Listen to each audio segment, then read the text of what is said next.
Today we are delighted to continue our interview with the Reverend Father Anthony Chang and to learn more about his environmental activities toward a better future for all beings. He also shares his views on the spiritual oneness of all involved in the solution for recovering our planet's health. The Reverend Father Anthony Chang is a Catholic priest residing in Hong Kong, who is well known for his numerous environmentally conscious undertakings through various groups and organizations. Born in Jamaica in 1941, Father Chang's life journey led him at the age of 6 to his father's homeland, Hong Kong, where he realized his calling to become a priest. The Reverend is a compassionate vegan, believing that the peaceful plant-based diet has a major role in protecting the planet's ecosystem and environment.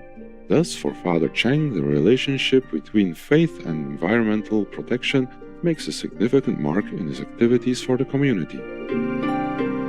He is the founder and chairman of the Catholic Messengers of Green Consciousness and the Hong Kong Catholic Vegetarian Association, organizations that aspire to bring about the essential peace among all of God's creations, while the power to do so is still in our hands. Father Chang previously spoke about his organization, Catholic Messengers of Green Consciousness, which promotes the eco-sustainable lifestyle through the vegan diet and other green initiatives. Here are some thoughts that the Reverend shared on the importance of this advocacy. 而家我哋諗身心靈係要諗埋一齊，即係個身體，即係個心海係情緒啊、心理啊，咁靈就係靈性嗰邊。就唔係分開嘅，個靈性同埋個物質咧，係喺人咧，同埋喺動物，同埋甚至係其他嘢咧，係一齊活着嘅，一齊咁演進嘅，一齊發展嘅，而恢復咧都係要一齊咁去運行嘅。素食嗰個風氣咧，就係擴展咗咯，同埋而家更多人認識個素食嘅重要性，同埋科學嘅研究都肯定咗素食嘅重要，最少對身體咯。咁但係事實係楞住咁去嘅，一定係同個靈性有關咯。強調素食咧，就聯合國科學家嘅研究同埋多方面嘅實踐咧。已經係即係好確實咁演進咗啦，喺教會裏邊係有一個演進喺裏邊嘅。咁呢個演進咧就係樂觀嘅，希望會越嚟越確實。One of the Catholic Messengers of Green Consciousness's beliefs and purposes is caring for God's creation is an essential part of faith, with a quote from Pope John Paul II. Father Chang elaborates more on this concept and the rising progress of veganism. 喺1990年咧，若望保祿二世咧喺一個和平文告裏邊咧，就好強調對環境嘅關心、重視同埋責任，就係信仰不可或缺嘅一部分。咁而家呢個教宗咧，就係2015年嘅通諭咧，就攞晒佢成句嘢。再肯定愛護大自然同埋對成個大自然生態環境要負責任，即係有義務咧，確實更確實做出嚟咯。咁係信仰不可或缺的部分，即係話信仰裏邊唔可以冇嘅。咁我就覺得，如果有信仰嘅人咧，都係要愛主愛人愛大地，即係要天地人合一咁嚟去。即係去運行、推行同實踐咯。即係而家有啲青年咧，佢哋開始食素咧，因為佢提到唔可以對動物殘忍，咁要對動物好啲嘅。咁即係為咗動物而食素，即係唔係為咗自己。如果我哋睇埋咧，即係為動物、為生態、為自己身體。即係都係好嘅，咁就用呢個嚟去推行咯。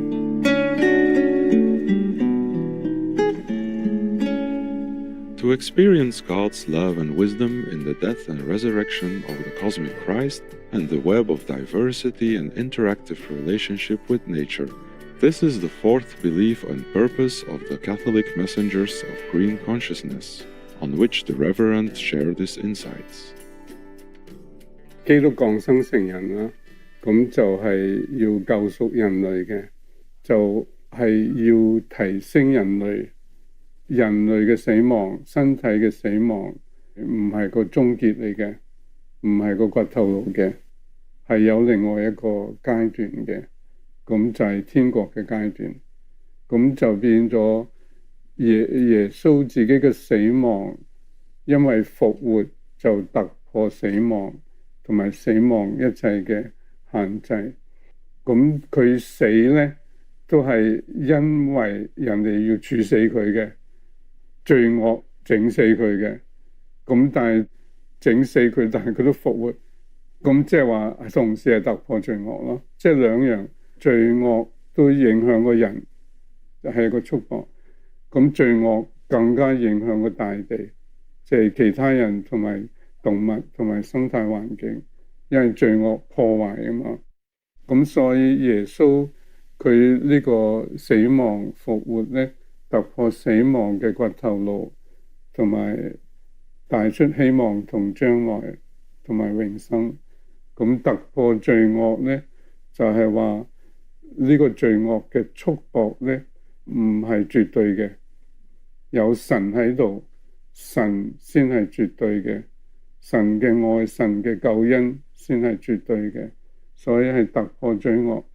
創造開始係一個演進嘅過程，咁繼續佢個演進，全人類全個創造係可以繼續演進到天國嘅成全，咁變咗呢個基督唔係淨係個人嘅嘢，係一個宇宙嘅基督，即係佢係楞住成個宇宙，然後成個宇宙咧係從開始到佢要達到成全嘅宇宙。咁其中一句耶穌講咧，佢話我嚟係賜生命更豐盛嘅生命，咁就係變咗係向住生命同埋個演進裏邊係要更豐盛。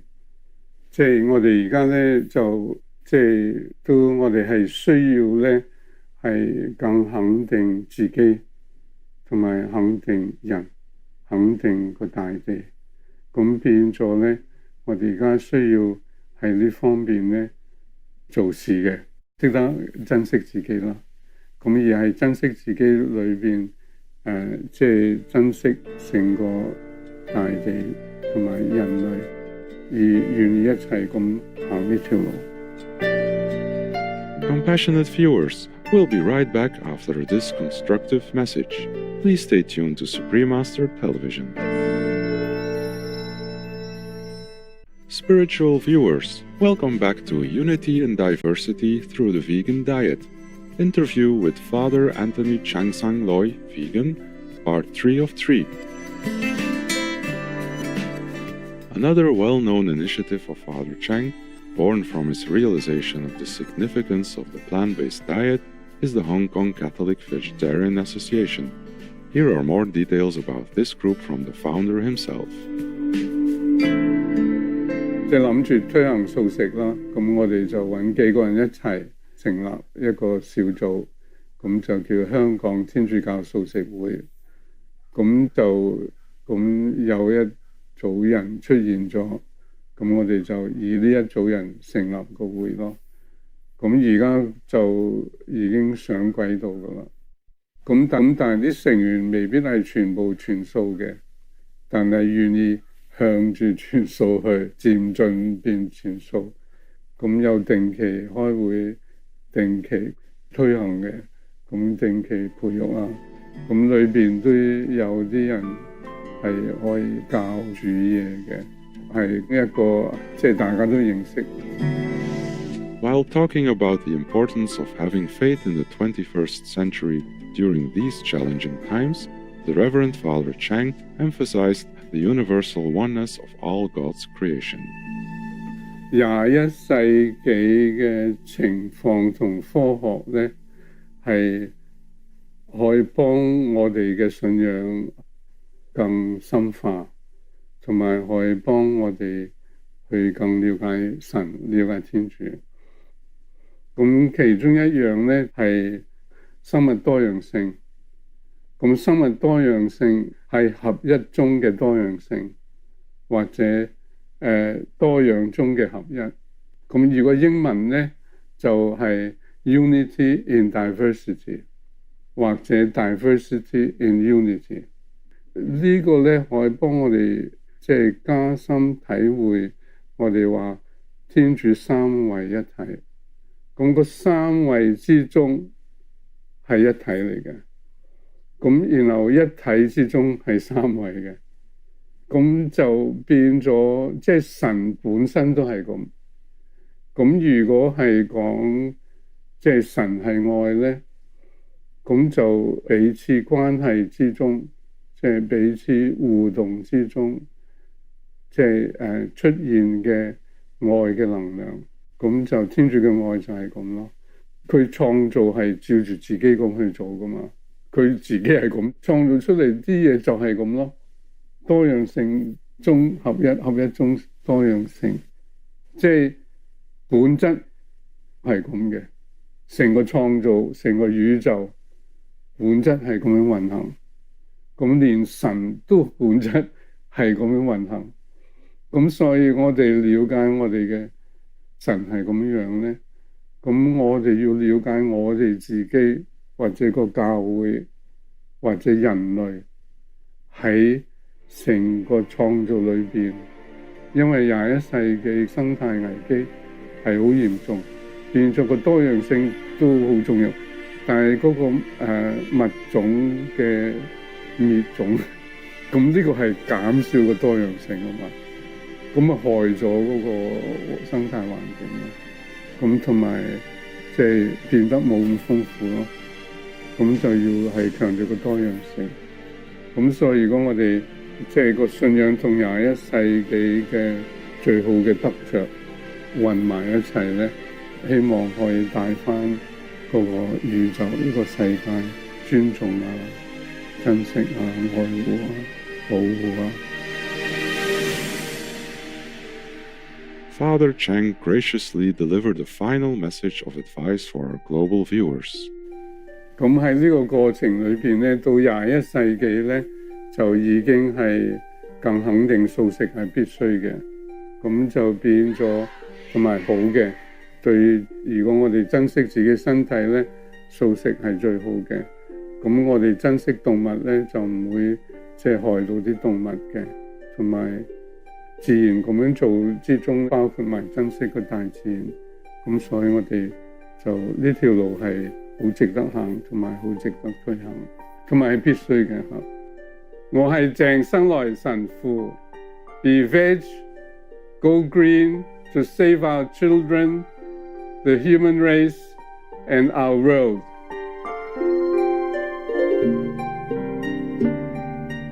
We sincerely thank the kind Reverend Father Anthony Chang Sang-Loi for sharing his time, as well as his wise thoughts and knowledge with us.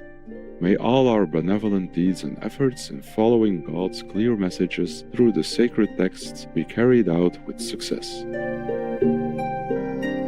With deep appreciation for your conscious acts and endeavors in protecting people, animals, and the natural world, we wish you the best of health and happiness in God's love and light. Supreme Master Ching Hai reverently offer Father Anthony Chang Sang-Loi and his organizations, the Catholic Messengers of Green Consciousness and the Hong Kong Catholic Vegetarian Association, the Shining World Protection Award with a humble contribution of $10,000 toward his noble mission with praises and best wishes in God's love. Supreme Master Ching Hai is deeply grateful to the beloved God for all the financial help, comfort and support to the afflicted and needy and/or any good cause over the years, as a humble vessel for Here's compassion and love toward Here's precious children. For more information on Father Anthony Chang and his noble work, please visit facebook.com/Catholic Messengers of Green Consciousness and facebook.com/HKCVA. Harmonious viewers, it was an honor to be in your presence for today's program, Unity in Diversity Through the Vegan Diet, interview with Father Anthony Chang Sang Loi, Vegan, Part 3 of 3 on Words of Wisdom.